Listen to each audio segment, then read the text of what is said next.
如果是说我2025年重新再去开一个项目嘛，我会怎么做？其实我现在的这个频道已经运营了3年了，有非常多的血泪教训。首先第一步的话，我们要达到 YPP 的这个门槛。YPP 的话就是油管合伙人计划，好，他就要求我们要有1000位订阅，然后4000小时的观看量。1000位订阅那个很好实现，我讲一下我怎么实现的吧。首先我让我所有的朋友让他们都订阅我了，后来我就达到了500，我有500人订阅，我倒是非常感激。这是因为那个借口嘛，让我跟我的之前3-5年都没有联系的朋友，我跟他联系了。联系什么了？就是让他订阅我们，顺便上一唠嗑，然后去交流一下近况。好，但是你要知道嘛，就是我们根据社会学、根据人类学的这个原则，我们智人的大脑嘛，最多就是只能维持150段人际关系，超过的时候，那就是超越我们的脑容量了。所以，而我已经要求了我500位朋友订阅我了，我上哪找那么多朋友？他要求1000嘛，所以呢，我还是没有放弃。我出去的时候，每天在街上，我挑战新认识一位朋友。我向他自我介绍，当然不可能一上来是像推销员一样，赶紧订阅我吧。不是，我先自我介绍，我来自中国，我在这边上学，我有个 YouTube 频道，你们订阅我一下。一般情况下，95%的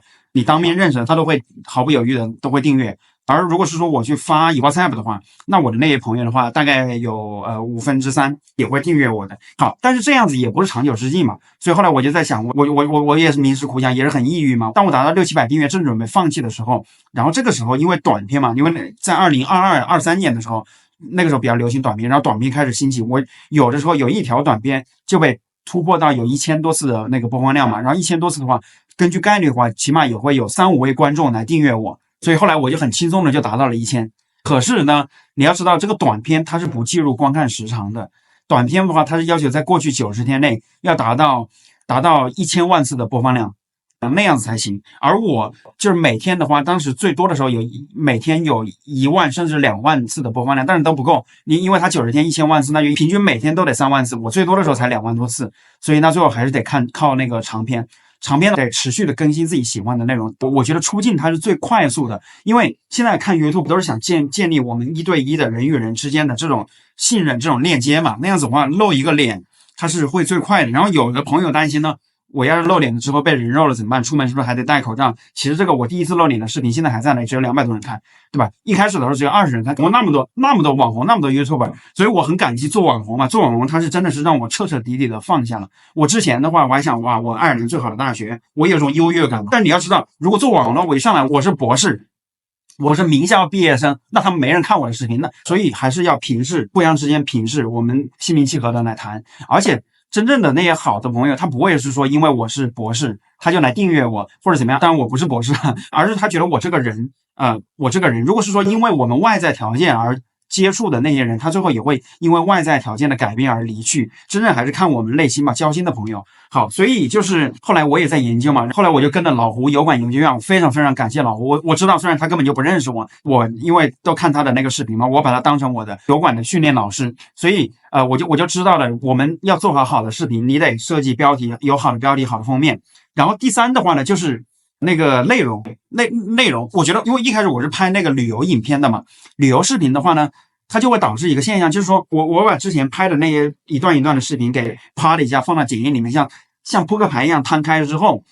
我就不知道该说什么，而且我舍不得剪。就是每个人他都会有这段历程，就剪片它其实是一个很痛苦的事情。我就是感觉我是好不容易才去了一趟那个地方，而且它每一秒它是独一无二的了。我把这几秒钟剪掉之后，那好像是对不起我辛辛苦苦录的那几秒钟，那是怎么办？后来的话我就想到了一个灵魂拷问，就是说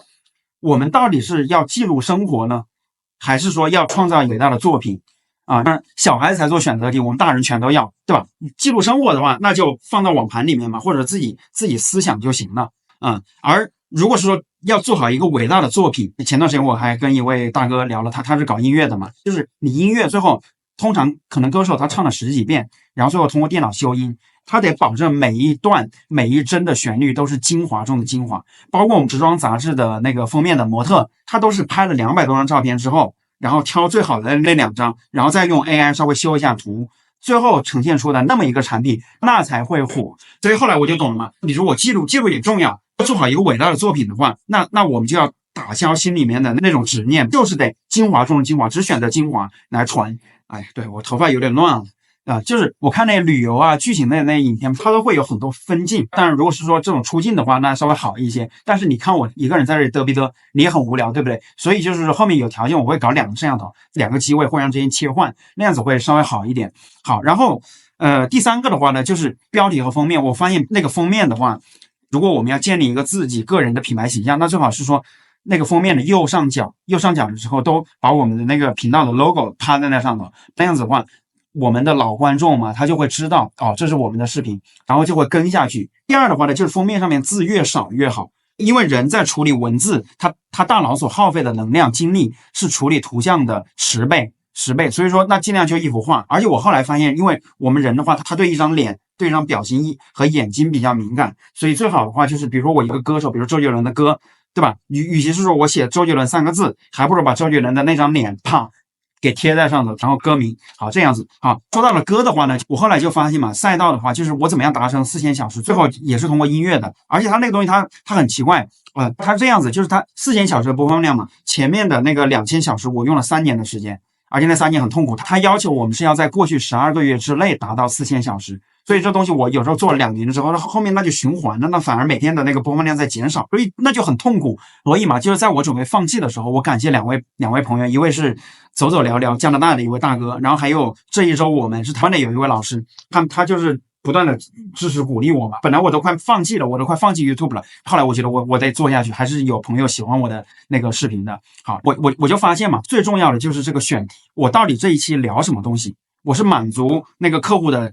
不是客户，我是满足观众的情感需求，还是满足他的信息需求，还是满足他的那些，就是说肯定是要跟观众进行共情，我得让观众产生共情，而不是让我自己爽自己共情。包括作为作家也好嘛，作为导演、音乐，像这些伟大的流行的作品嘛，它都是能够跟观众建立那种链接，跟观众共情。如果只是作者本人共情的话，那叫自我陶醉，那叫自吹自擂。那怎么样跟观众共情呢？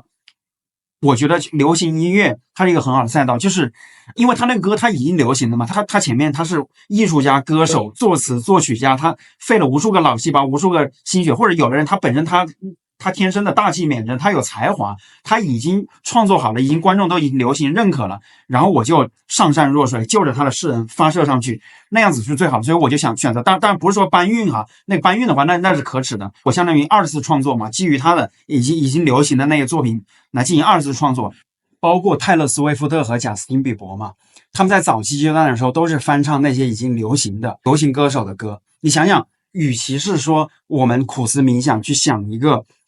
很好的歌曲，很好的作品出来，还不如来去基于已经流行的、已经很火的那些热点来进行2次创作。你看他那些视频，他为什么火？他为什么成为爆款？总共上百万、上千万的浏览量，那都是有原因的，因为他满足了这一个时代的新生、时代的共鸣嘛。所以我们就大器晚成，就结合他的基础来进行2次创作。好，还有一个就是 YouTube， 我不知道 Facebook 它的算法，就是它一个视频嘛，它能不能火，它的有一个很重要的指标，就是它有多少次分享。而我们创造了一个有价值的作品，满足了情感需求或者信息需求，或者说很搞笑，这样子的话给观众建立的那种1对1的链接了之后，他就会把它分享给他的朋友。再就是如果你希望我们的观众为我们做什么，比如说订阅、点赞、分享的话，像这个的话一定要是说放在视频的后面来说，而不要一上来就说，因为能看到最后的那些观众都是已经了解认可我们的那些观众，并且从我们的视频里面得到了宝贵东西的观众，这个时候你再说来帮忙点个赞吧，或者帮忙分享一下了，那个他更容易接受。所以说呢，如果您觉得这个视频对你有帮助的话，也拜托您分享给一位朋友吧，非常非常的感谢。然后2次创作的话就会涉及到一个版权问题，版权问题的话我告诉你有这么几个等级吧。首先是说用了他的音乐放都放不了了，就全球禁播的那种日本的很多音乐，日本的流行音乐，因为当时 YouTube 我估计是他没有跟那个日本的那些艺术家就相当于相当于当时没有谈好，没有谈下来，所以很多日本的那些歌曲都很好听，但是我用了它之后可能都播不了。这是第一层。第二层的话呢，比如说泰勒·斯威夫特、贾斯汀·比伯他们的歌曲用了会有个什么后果呢？原唱的首先收入的话，肯定通通的都被贾斯汀比伯或者都被杰伦拿走了。但是我们不是要冲 YPP 吗？冲 YPP 的话呢，我们达到4000小时之前，那他所有的收入，就之前我做了10年呀，或者怎么样，或者是说每年都是9999小时，连续了10年，那个钱都是 YouTube 都拿去了。只有是说达到那一天，从那一天开始，他给我们分55%，所以那这无所谓了嘛，我就做流行歌曲嘛，因为我发现了，假设原唱的那个音乐，我可以达到2000次的播放量。可是我用同样的时间，我去做翻唱的话，可能只有200人；然后我去做一个名不见经传的一个歌手的新歌的话，可能只有20人看。那我们要考虑这个时间成本和效率嘛。虽然这东西不花钱，但是也花我们的时间嘛。那我们要快速的达到 YPP， 那就通通的去做那个流行歌曲。这是我自己的做法。如果你发现更好的话，你也可以分享啊。好，然后后面还有一个问题呢，如果达到了 YPP 之后，我们就要获利，对不对？获利的话，它是这样子的：原唱，首先原唱那肯定没钱。不过我们有流量嘛，相当于那个订阅的观众他是我们的虽然钱是他们，但是他也算作时长嘛。好，我们获得了 YPP 之后，那就得想着获利了。获利了之后呢，如果是用翻唱的歌曲的话，翻唱的话可以组合分成、组合分润，但钱他也没有多少吧，大概可能我不知道这个比例的话，我现在还没有搞清楚，可以拿到3瓜2枣。好，但是还有一些 YouTube 里面有一些专门的频道，它是那种免版权的纯音乐或者歌曲，或者说有一些歌手嘛。为了打响他自己的知名度，他就直接跟 YouTube 说我这个创作的这个音乐都是通通的免版权的。这种情况下呢，那我们就可以把它拿来作为2次创作，比如说拍一些旅游视频啊，中间配一段音乐，再配一个歌曲。好，后来我又发现，我拍旅游视频的目的是什么？就真正的话，像那大的网红，他都是出镜，但如果不出镜的话也行，也有不出镜的那个玩法，不过它会慢一些。但是因为我想稍微快一点，稍微加速一点，心理法则，我来加速，来把它快一点那个吸过来的话，所以说我就选择出镜。然后最主要的就是那个内容，我们到底要讲什么东西？好，那选题选什么的话，我们可以通过 YouTube 的那个 Trends 热点来去看我们这些观众他喜欢的那些热点的话题，他们喜欢聊什么。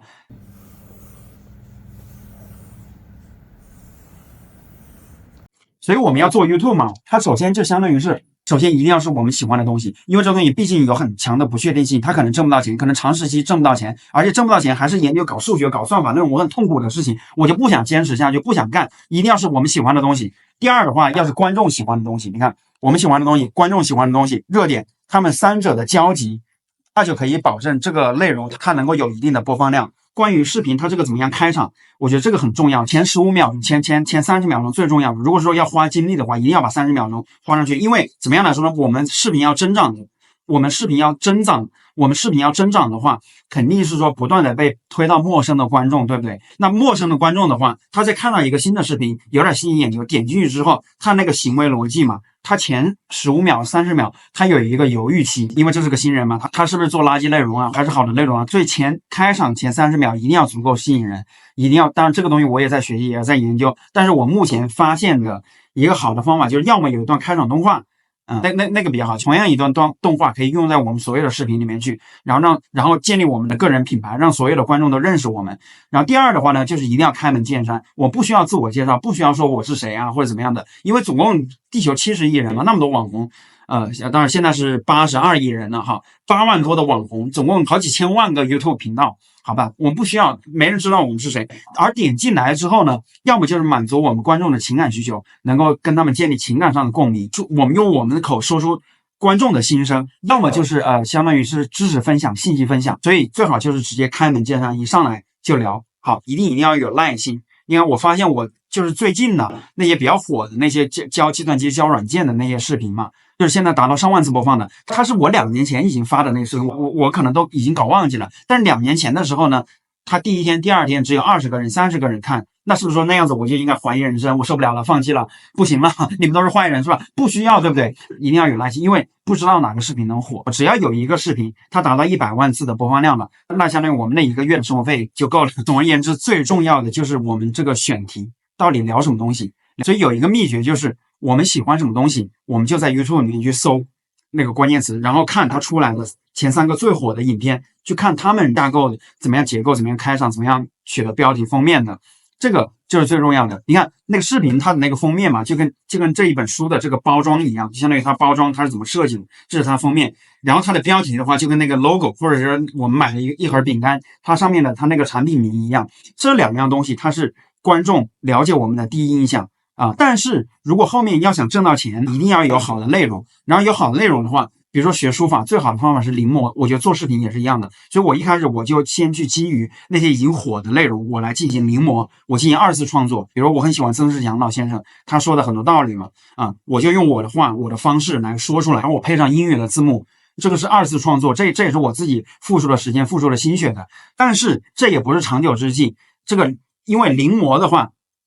比如说柳公权、颜真卿，他再怎么临摹王羲之的书法，他写的再像，他也不可能变成第二个王羲之。只有他开创他自己的风格，他有他自己的内容，他才能够